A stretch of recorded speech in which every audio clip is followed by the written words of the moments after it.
Hi, everyone. This is Rob Gray from ASU and the Perception Action Podcast, back with another article review. In today's episode, what I want to look at is a study looking at training the counter movement jump, right? And it's going to compare two different types of training: traditional prescriptive training, which the authors call cognitive training, versus an ecological dynamics based approach, which it's a very interesting interpretation of ecological dynamics approach, but I'll get to that. So here's the paper exploring the influence of cognitive ecological and dynamic approaches on counter movement jump enhancer, a comparative training study. Okay. Um, that's the basic design. Okay. The title of the paper. Before I talk about what these are, I want to point out that what we're talking about here really is training, and we're going back to something I talked about a lot in earlier episodes, the difference between training action capacity versus a skill, right? The ability to do a counter movement jump, which is basically jumping up in the air, um, is not a skill in my definition, right? Unless they're going to make that an Olympic sport sometime soon, that's not a skill, right? That's an action capacity, your ability to generate what's concentric force that you could potentially put into a skill, like jump, like playing football or hitting a baseball or something like that, right? For example, there is research showing a relationship between counter movement jump performance and bat speed when swinging, which, swinging a baseball bat is a skill. It's a act where you're trying to adapt to achieve a particular outcome.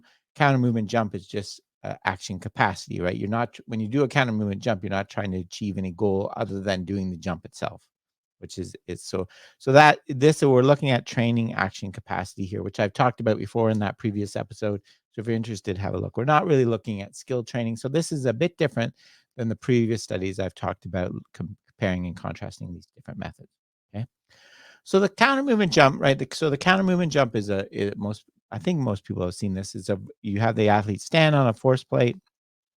They're jumping up in the air, right? So they're going crouching down, bending their legs to generate force with the ground, and then exploding upwards. Right? It can be done in two different ways, which will turn out to be pretty important. One is in a free arm movement jump where you can swing your arms however you want to get yourself higher in the air. And the other was this kind of the standard test where you have to keep your arms by your side when you jump, which we'll just refer to this CM with the initial CMJ, right?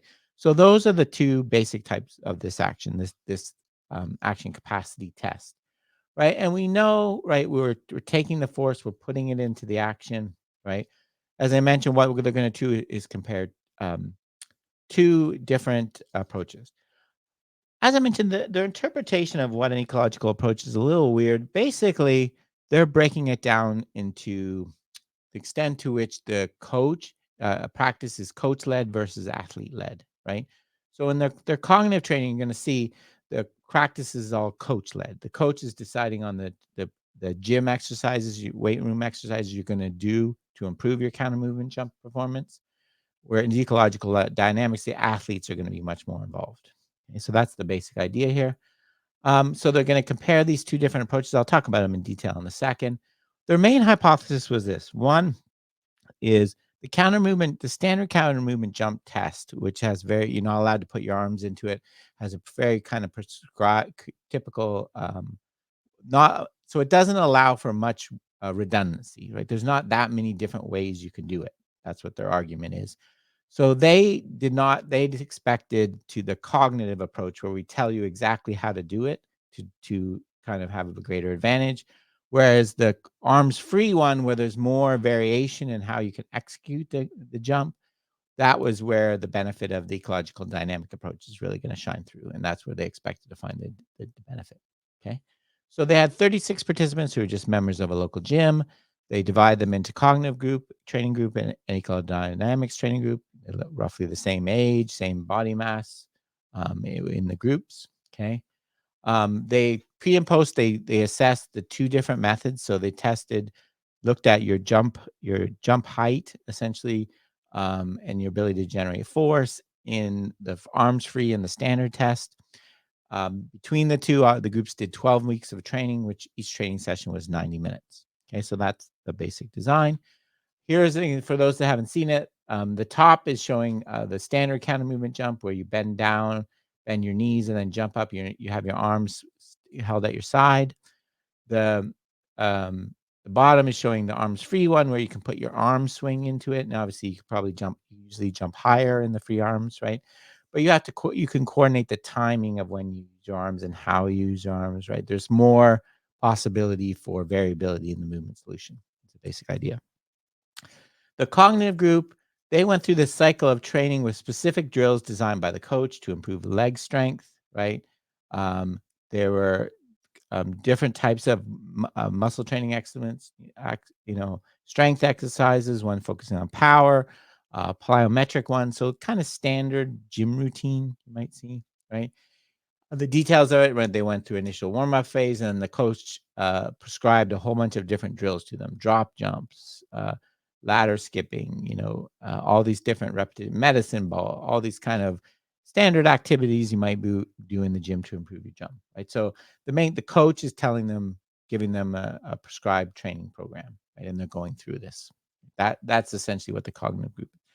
It's a little bit different, right? The coach is not telling them. It's not clear whether, I assume the coach is giving them feedback on how to do these exercises properly, right? How to properly do a drop jump in terms of technique. It's not really spelled out in the paper, but to be kind of prescriptive and cognitive, you would assume that's what's going on. The ecological dynamics group. So the ecological, as I mentioned, is a very strange. What they did, the coach, essentially what they did before each practice session was they had the players watch a demonstration of the counter movement jump, whichever one they were doing. And they essentially sat around in a circle and kind of brainstorm different exercises that that might benefit this, might help improve it. So they're co-designing practice with the coach, right? They're they're they're directly involved in the design of practice and thinking about what might improve this ability. They're also in the warm-up phase, they're allowed to do, much more variation in the movements and, so that's the basic design. So they watch a video of the skill, they sit around in circles and talk about the goals and the issues and help design the training plan. They do a kind of very dynamic warm-up that's more than the cognitive group, and then they do, the tools that they developed, they co-designed it through practice, right? And so that's the basic design, right? So that's the ecological dynamics. I said not kind of unusual manipulation, I think. I'll talk about that more. So those are the two training groups. What did they find?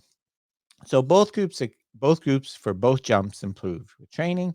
The For the cognitive group, the improvement in the standard CMJ was 12%, and for the free arms it was about 8%.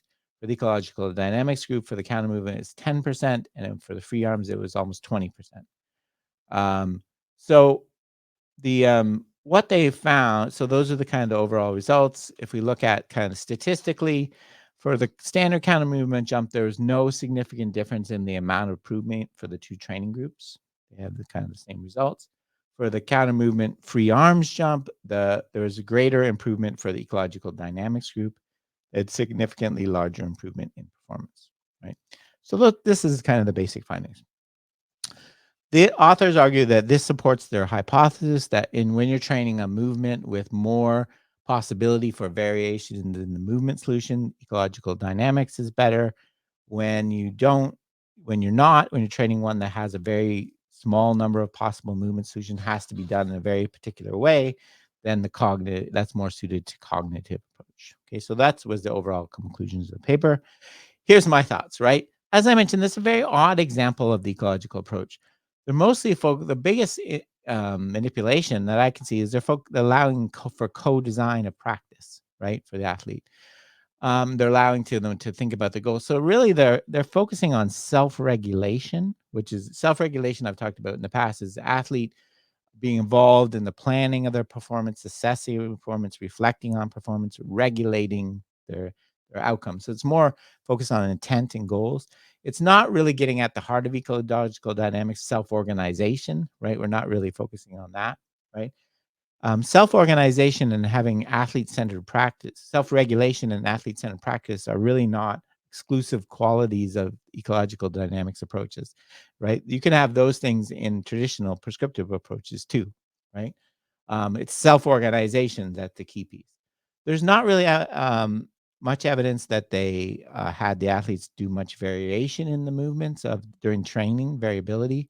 For example, doing something like differential learning, and there's really no evidence that I can see that they use any kind of constraints-led approach manipulations, right? So it's not the best example of ecological dynamics approach in my opinion, right? But what they found for me, right? They found for me the finding that there's no significant difference in counter movement jump performance for the two groups is adding to this body of evidence that, right, what it's kind of shooting down the idea that in order to train the basic fundamentals of the skill, so order to train the ability to perform the skill in a decontextualized, very restricted fashion, like dribbling a soccer ball or shooting a basketball or jumping up and doing a counter movement jump.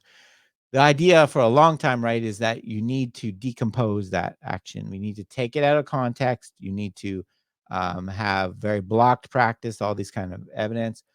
This study for me adds to the growing body of literature, which includes the train as you play soccer study, which showed that small athletes develop the fundamentals of dribbling, right, in small sided games, just as well as they do in dribbling around cones. And this study on weightlifting, which I talked about in these two different episodes, right, which they looked at weightlifting and showing the basic form of weightlifting can be developed again without using task decomposition, which using more of a constraints-led approach, right? So the idea here is if you're going to develop a skill, if you're going to, the skill you're developing is going to be tested in a very restricted, limited way, then what you would expect is that's not where we expect the ecological approach to shine, right? The ecological approach focus on dexterity and adaptability, right? You're not going to see that in dribbling around cones or or in doing a counter movement jump where you can't put your arms into it, but there's a little possibility for variability in technique. So for me, the fact that you get equal outcomes in this a method a test that's heavily stacked against the ecological approach is a positive outcome for me. But what you do see, where you do see the expected benefits, where adapting and allowing for more variability in movement solutions is potentially going to give you better performance. For example, when doing a counter movement jump with free arms, that's where you expect. And it wasn't measured here, but what most people in ecological dynamics would propose, me included, is where you're really going to see the shine is when you get the athletes to try to put this new capacity counter movement jump into the skill. Right? The idea is when you train it using an ecological approach in a better way, I would have done, but then I would expect different transfer. And in my presentation, I mentioned at the start, capacity versus skill. I go through all the different ways that I suggest training action capacity in a method consistent with ecological approach, which will lead to better transfer. Right. So that's where we expect the ecological approach to shine. And you did see some evidence of that when we looked at the counter movement jump free arms in this study. So this is another study we can add to my list, right? So I think I've talked about this before. If you go to perceptionaction.com/comparative, I have an ongoing list I keep of studies that can directly compare prescriptive methods to some ecological approach. This is the 19th one I think I have listed, right? And all the links are there. Um, this is a little bit different, obviously, because it's not focused on a skill; it's focused on the capacity. But there you have it. I think it's an interesting study overall, even though it's a little strange though how they did the ecological approach. So that's it for now. Thanks for joining me. Cheers for now, and keep them coupled.